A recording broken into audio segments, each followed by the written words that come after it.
You are listening to the Navigating Adult ADHD podcast, where it's all about education, support, and coaching for adults with ADHD. I'm your host, Xena, a late diagnosed ADHDer, here to help you unpack the challenges, frustrations, and the positive side of living with ADHD. With my no BS approach, I'll help you to better understand your unique ADHD brain and how you can work with it to feel better, increase your self-confidence, improve your relationships, and ultimately achieve your goals. Hello, my friends. Welcome back to Navigating Adult ADHD podcast. Today it is pouring with rain here, so I hope you are nice and warm and dry wherever you are. New Zealand is going through the change of seasons, and it feels like a storm has come into town today, so it's a good day for recording a podcast. And today we're going to be talking about an episode I have had many requests for, and that is one for our loved ones. Meaning this episode is for the partners, family, and friends of somebody who has ADHD. This episode is for them. We want to help them to understand us a little bit better, and we want to share with them some of the things that we would really like them to know about having ADHD, some things that we can often have a very hard time communicating. Now, of course, I recommend that the ADHDer listen, our regular listener. I recommend that you listen to this and that you make sure that you resonate with this episode and then you send it to your loved ones. I will remind you again at the end because, we have challenges with our working memory and we tend to forget things like this. So this is the episode I would encourage you to send to your partner, to your family, your friends, perhaps even if you have a supportive boss or colleague who would like to learn more about what it means to live with ADHD. And even if you feel called to do so, you could share it on social media so that other people can understand what living with ADHD is like for you and for all of us with ADHD. So, to the people listening who are here to learn more about their ADHD human, thank you, first of all. Thank you for being here, and thank you for taking the time to understand what it means to have ADHD and what it's really like for somebody who has it. There is so much stigma attached to the ADHD label, and most people have this image in their minds of what ADHD is and what it should look like. Many people often picture that little boy at school who can't sit still, disrupts everybody, and is always in trouble. Now, unfortunately, that image is, not accurate, especially as adults, and it also leaves out a lot of very important details of the real life. What do I want to say? It is not an accurate representation of living with ADHD. It leaves out a lot of details, okay? So first of all, who am I and why should you listen to me? Well, my name is Xena and I live here in New Zealand. I was diagnosed with ADHD as an adult at age 36. However, I have had it my entire life. For the past 9 years, I have been working as a life coach, and the majority of people who have been attracted to my work were people who had various forms of neurodiversity. Now, neurodiversity basically means people who have a brain that is wired differently and works differently. So as ADHDers, we are neurodiverse. Other forms of neurodiversity you may have heard of include autism and also dyslexia. Now, because I was working with so many people who had ADHD and other forms of neurodiversity, I started learning lots more about it to be able to better support them. And lo and behold, I started to think, oh, wow, this is me. Hence, I went and got myself diagnosed. So I now work exclusively with adults who have ADHD, and I host this podcast that you are listening to. Since getting my own diagnosis, I have done extensive research on ADHD. I have learned from many incredible experts in the industry, and I have coached hundreds of adults who have ADHD. I also think I have a gift for taking some of the more difficult and complex elements of ADHD and making them more simple and easy to understand. And I hope that I can do that for you all today. As an ADHDer, we often have a real hard time asking for what we need or even understanding what it is that we need to be able to communicate it. But also we can really struggle to communicate with you what is actually going on for us. Now, this is in large part because there is a lot of shame that we carry for not being able to do things like everyone else. Okay? Most people with ADHD have had so many negative, feedbacks and criticisms throughout their lives, which has been really internalized, and they feel a lot of shame for not, necessarily being able to keep up with other people or do things in the way in which other people do things that may seem very easy or very simple to others. There are studies that show a child with ADHD has heard 20,000 more criticisms than their peers by age 10. So it's no wonder that the ADHDer in your life can be really hard on themselves. And I can speak from experience in saying that we have really grown up thinking that there was something wrong with us. And we have always felt like we should be able to do things like everyone else. We should be able to do it without help. And we have felt so much shame for our failures and for our not measuring up. So often we try to hide it or we minimize the struggles, and we don't always ask for support when we need it. Okay? Now, with that being said, we really do want you to understand us and our differences, because we feel so much better about ourselves when we understand why we are the way we are, when our lives finally make sense. Many of the things that we have thought were wrong with us are actually really common signs and symptoms of having ADHD. My partner said to me, I talked to him about this episode, and he said, you were really liberated when you got your ADHD diagnosis. That was when you really found yourself and you became so much happier within yourself. And that is what I want for your ADHD human as well. Now, a huge part of having ADHD, as I said, is we've always felt like there was something wrong with us, and like we could never measure up to those around us. We've had this internal struggle of never feeling good enough, and getting that diagnosis is when everything finally began to make sense. So we want to share some of that with you. In preparation for this episode, I spoke to many of my clients. I talked to my followers on both Instagram and Facebook, and I posted in some of the ADHD groups that I belong to as well, and asked, what is it that you want your loved ones to know about you as a human with ADHD? I also spoke to my neurotypical partner. And when I say neurotypical, that means a typical brain. So a person who is neurotypical has a typical brain, meaning they do not have ADHD or another form of neurodiversity. And he reminded me, when I spoke to him about it, he reminded me of a few things that he said way back when I first got the official diagnosis. And he said, do you grow out of it? Is this something that you have forever? Have you always had it? So let's start there.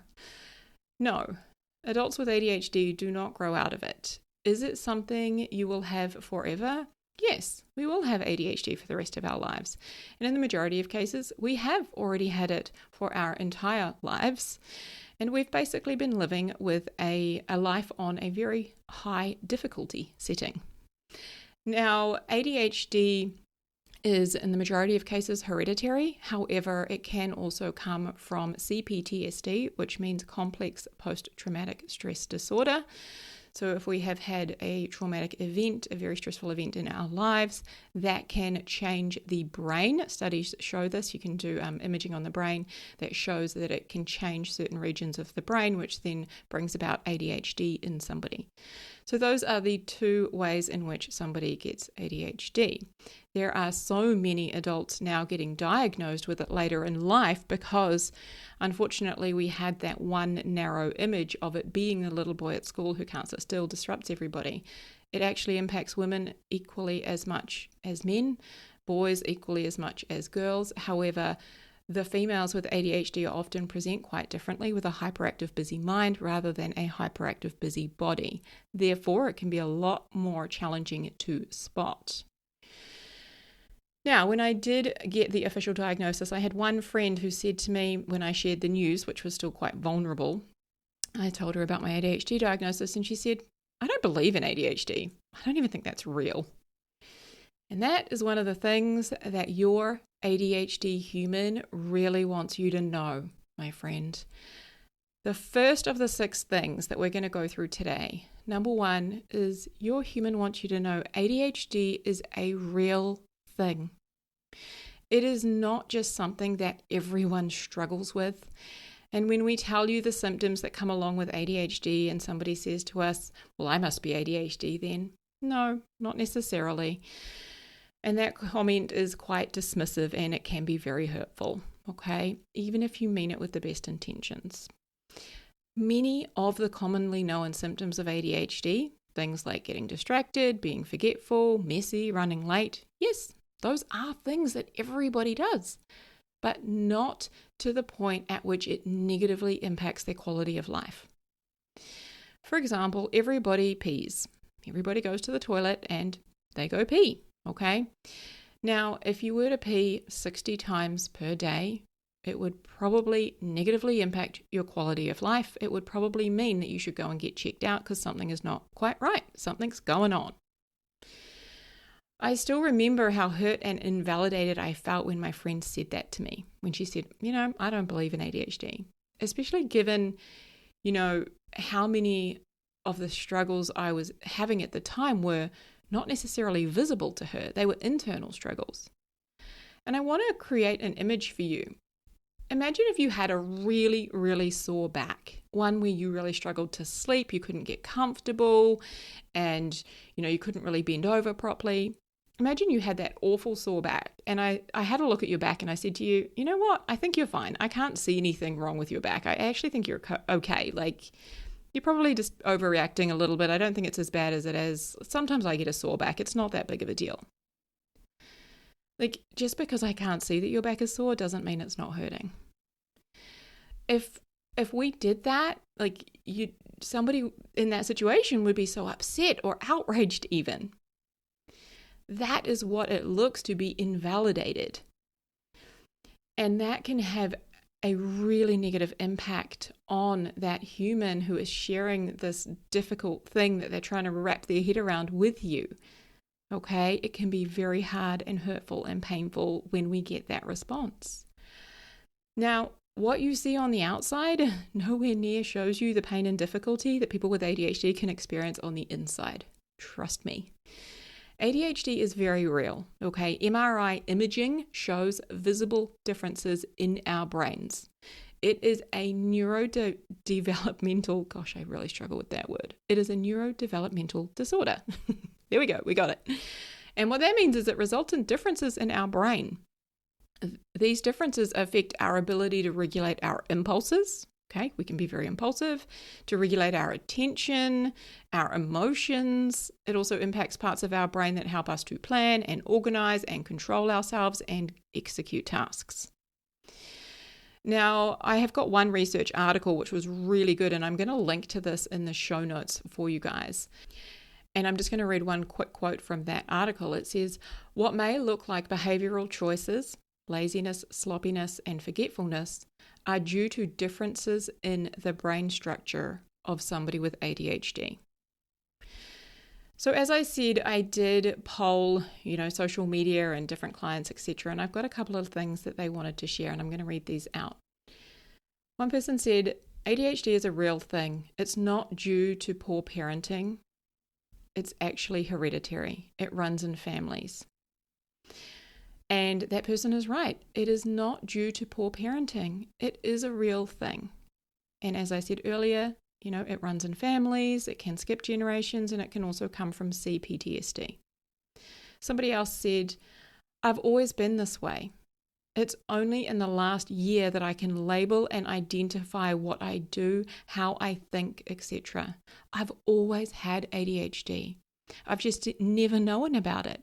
And it's better now that I know, even if I don't shut up about it. I get that. I'm the same. It's better that I know about myself and I can approach my life with love and kindness. I'm not a crazy woman. I just have ADHD. My friends, ADHD is 100% real. It is not because we're lazy, and we definitely don't just need to try harder or get a better scheduling system. Our brains are actually wired differently. They work differently, and they experience difficulties in areas that may not make sense to you, or something that may seem really easy for you could be really, really hard and difficult for us. Okay?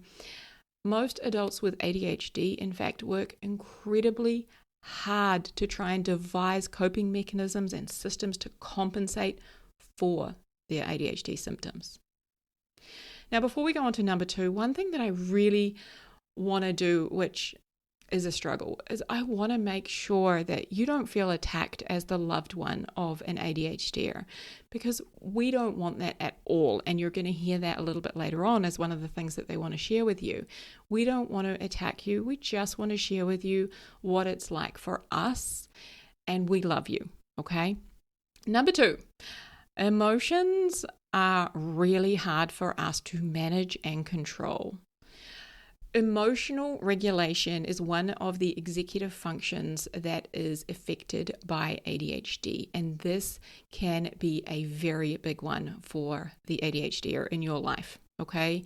Your ADHD human may seem all over the place. They may seem moody, very all or nothing, easily frustrated, quick to get angry or shut down. This is because they, and when I say they, I mean me too, we struggle to process and regulate our emotions. That might mean that they are not able to be calm and react like you do, like a neurotypical person does. Now, they do not want to feel like an emotional roller coaster. This is one of the hardest parts of having ADHD, because we do know that it can negatively impact the relationships in our life. Communication can really suffer when there is an emotional trigger. Often we shut down. So here are a couple of things that the ADHDers have said. I cannot always control my moods, but I'm always sorry that you have to put up with it. I want to be able to listen and learn, but the RSD makes things very hard sometimes. So let me tell you what RSD is. RSD stands for rejection sensitivity dysphoria. And what that means is people with ADHD are often very sensitive to rejection, to criticism, and to failure. And often what we do is we filter things that you say or do through that lens of, am I being criticized? Am I being rejected? Or could I be? Or is this another failure that I have had? So what that could look like is when somebody texts us and we respond to them, and then we can tell that they've seen that message. You know, when that little face pops up and they've seen that message, but they don't reply. We might think, oh shit, I've done something wrong. I've said something wrong. I'm a terrible friend. You know, like that can really negatively impact us. Another way that this shows up, I get this quite a bit with clients, is when the boss says to you, hey, let's have a meeting at 3 p.m. We need to discuss some things. What does the person with ADHD do? They go, holy shit, I'm going to be fired. I've done something wrong. Oh my God. And they can't concentrate the rest of the day because they think as soon as they've got that message without any context to it, they are in trouble, right? Our brain is so quick to look for ways in which we are or could be, experiencing rejection or criticism or failure.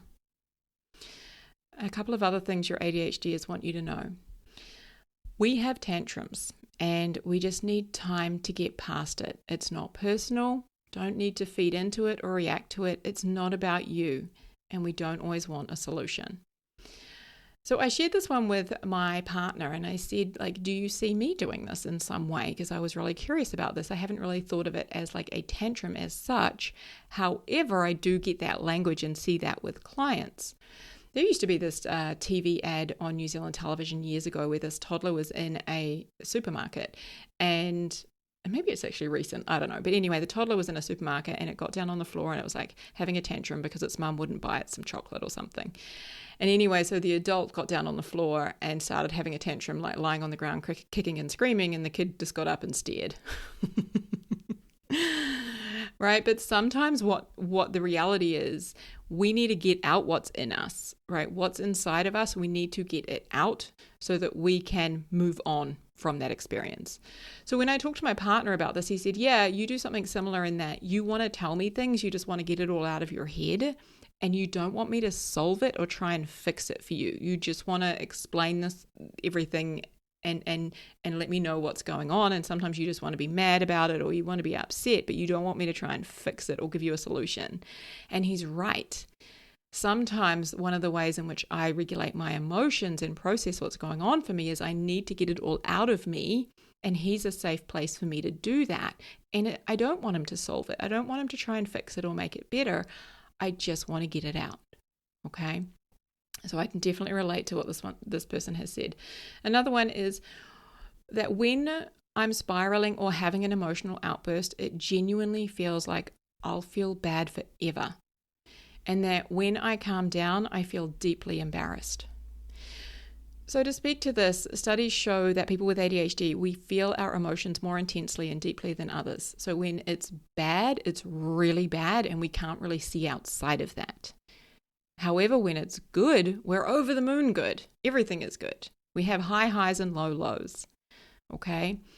But when you're unable to, control your emotions, regulate, soothe them, and process your emotions, when you don't have that ability built into your brain quite the same way, trust me, like we wish we did. Okay? The fact that our neurotypical friends and family do, that you guys do, we are sometimes very jealous of you having that, but please understand that it's not quite the same for us in our bodies and our brains. The third thing here is number 3. It's not that we don't want to. It's usually that we can't, or it has exceeded our current capacity. Okay? ADHD is not a disorder of knowing what to do. It is a disorder of doing what you know. That is a direct quote from Russell Barkley, and he is one of the incredible medical professionals in the field of ADHD, and he has a book called Taking Charge of Adult ADHD, which I highly recommend. However, that quote is so accurate. It's not a disorder of knowing what to do. We know what to do. It's a disorder of not being able to do what you know. People with ADHD struggle with self-regulation. Okay, and that impairs our executive functions. And the executive functions in the brain, in the prefrontal cortex, they are the secret to successful adulting. So here's what that can look like. People with ADHD can find it difficult to tolerate waiting and be incredibly impatient. We may make decisions impulsively. I have done that. I brought a one-way ticket to London, to the other side of the world, with no savings in the bank, no job lined up, and a mortgage to pay back home. I can attest to that. We can make off-the-cuff comments to others. We can have difficulty stopping our activities or our behavior when we should. We may struggle to wait for a payoff. We often, are very much about instant gratification. And we may put things off that don't seem immediately rewarding. We are likely to do things without considering the consequences of doing them. Again, this is because of our executive functions, and our brains, struggle to get everything to sort of work together and think through the consequences of actions. We may skip out on work or a meeting if it is boring. Go and find something more fun to do. We often look for and focus on things that are interesting and novel and fun to us, and things that are boring are very painful. We may start a project or a task without reading or listening to the instructions carefully. We can have a poor sense of time. So time blindness is something that people with ADHD struggle with. So if your ADHDer runs late, perhaps they forget to allow for driving time, or they think that they've just got one more thing that they've got time to do. It is not because they're selfish. It's not because they don't care about you. And it's not because they don't want to spend time with you. It is because their brain quite literally does not see and know time the same as you. Like, it's a very hard one to sometimes explain, but my brain does not comprehend time nearly the same as my partner does. Very different. We may also forget to do things we're supposed to do. Okay, this is a common one for people with ADHD, being very out of sight, out of mind. This can have a negative impact on our relationships when we forget important dates or birthdays, or, you may have had a serious medical appointment and we had said, oh my gosh, let me know how it goes, and we want to check in, but we forget to check in. And it's not because we don't care. It's literally because our brain's Post-it note has fallen off the wall and we have forgotten it. We can be unable to comprehend what we just read, and we may need to reread things. Verbal instructions can be a huge challenge for us. We may get frustrated and emotionally upset very easily. Be poorly organized. Okay, things in our life may seem like they're in a constant state of disarray in our house, in our work environment. Have trouble planning for meetings and setting goals or carrying out tasks, things that we've agreed to do for others. All of that, my friend, it's because your ADHD loved one has trouble with their executive functions. Okay, things like planning and organization, inhibition, working memory, emotional regulation, those are all impacted by having ADHD. We get less of the necessary chemicals going to power our executive functions. So dopamine, norepinephrine, and serotonin. We have less of those three things. And they are very important neurotransmitters in our brain that are necessary to get the executive functions to successfully adult. Because we have less of that, we have real troubles sometimes. Okay. It's also worth mentioning that ADHD is a spectrum disorder, meaning it what somebody struggles with hugely, it might be like a 10 out of 10 struggle for them. Somebody else, it might be like a 1 out of 10 struggle. Every single person with ADHD is impacted and affected differently. Okay. A couple of things that your ADHD has wanted you to know is when we are where we're at in our cycle will depend on how well we can cope. So for any of the females in your life, wherever their time of the month is at, there are certain hormones that drop. And when those hormone levels drop, it makes our ADHD symptoms even more difficult. They can really ramp up. So there may be 1 week out of the month or even 2 different times at the month, depending on the hormones that impact us, that our ADHD is made even more difficult. You may notice that, yes, we're more emotional, which we already know about the menstrual cycle and how that can impact us, but it also means we're getting less power to those executive functions. So a lot of the adulting things that we would normally perhaps be able to do or manage can be even more difficult. Okay. Another ADHD has said this: doing our best looks different every day, but we are trying our best every day. I love that, and I 100% agree. Number 4, our symptoms can frustrate us just as much as they frustrate you. ADHD loved ones, we know it's hard for you. We know sometimes it can be hard for you to be in a relationship with us. We know that we do things that are weird, or we may not do things at all. We may half do things. Trust me, we know that. We know that. We know it's hard for you. We know it's frustrating for you. But living with ADHD can sometimes be really, really hard. We wish we could do better and be better for you. Okay? All of the adulting things that you do every day with ease, those things can be really hard for us, or it can be really, really exhausting because it requires so much more focus and attention from us, which is kind of going in all these different directions, and we're having to try and channel it, and that can be so exhausting. And there are so many contradictions or paradoxes, really, of having ADHD that make no sense to you and sometimes make no sense to us. So, for example, we are often very empathetic and kind towards others, but we're very self-critical. We can sometimes be very impulsive and spontaneous and, do things last minute. But when plans change last minute, when we had this idea or image in our head of what was happening, or we had no idea that, I'll give you a good example actually. Just yesterday, my partner texted me and said, hey, I'm bringing this person round home in 5 minutes. He'd been out on a work thing and he had a work colleague in the car. And I just was like, what? You've given me 5 minutes notice. You're bringing someone around to our house. Our house is a mess. There's shit everywhere in the kitchen, all over the dining room table where you're going to try and work. Are you kidding me? I was horrified. I could not wrap my brain around it. Like, it wasn't just that the house was in a mess. It was that I didn't have time to mentally prepare for somebody else coming into our environment. I work from home. Like, I was working. I was like, what? So yes, we can be impulsive and spontaneous, but when plans change last minute, like, that can be very difficult for us. Another one is that sometimes if something doesn't interest us, we will struggle to start it. But if it does interest us, we may struggle to stop it. We can be very obsessive about things. There will be random shit from the past, songs from 20 odd years ago that we cannot forget. We know those lyrics, but we are going to forget why we walked into a room, what we were about to say. In the middle of saying it, we're going to forget. Okay? Other contradictions is we're going to feel rejected when you don't text us back, but we are going to forget to text you back. Or in the case of me, I often think I have texted somebody back, but I go back in and the text is sitting there, half written. We also crave stimulation. So sometimes when I am working on my laptop, I might have Netflix playing next to me, or I'll have music in my ears. I like to have lots of things going on sometimes.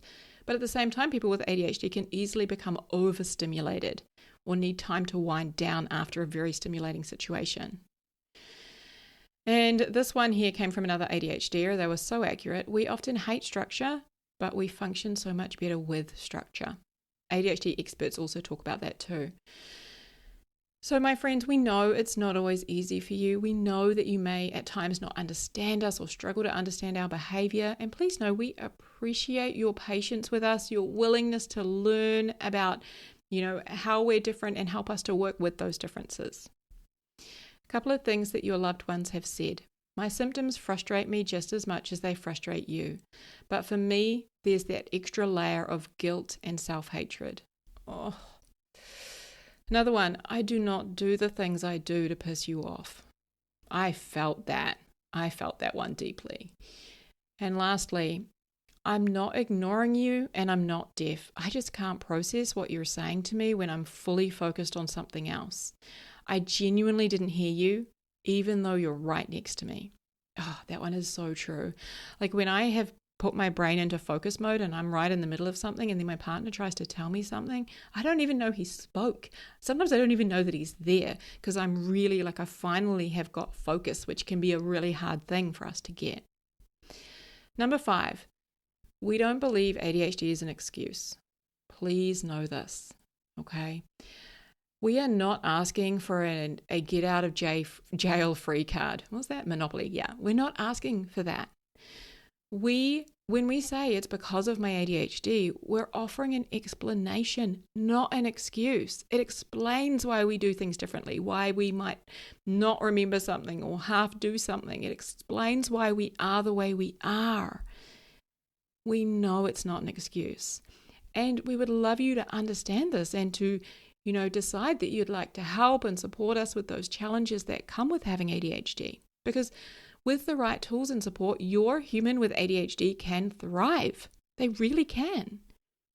And when I talk about tools and support, some of the ways that you could do that may be holding your ADHD loved one accountable. Deadlines are really good for us. Or helping us to break down steps of a bigger project into small chunks, and then helping us perhaps to even prioritize those chunks.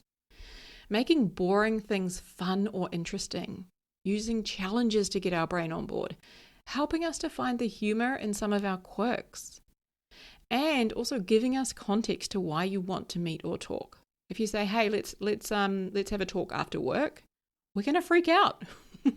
Or can you come around? We need to talk about something. Like, oh my God, we are going to be really freaked out. If you can put context to that, like, hey, I really want to have a chat with you about this. Like, it would be really helpful if we could expand on that, or we could talk about this. That is so helpful for us. And the 6th and final thing that your ADHD loved one really wants you to know, and I am going to say this to you all with so much love, okay? Less judgment and more normalizing of our quirks and the way in which we do things.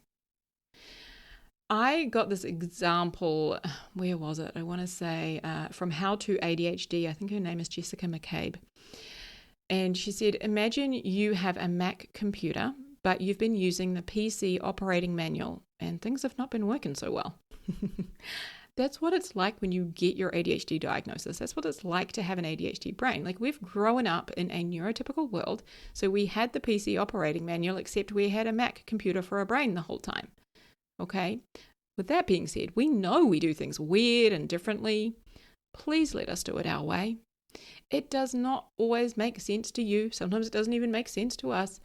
But like, if it works for us and our operating system, like, please just let us do it that way.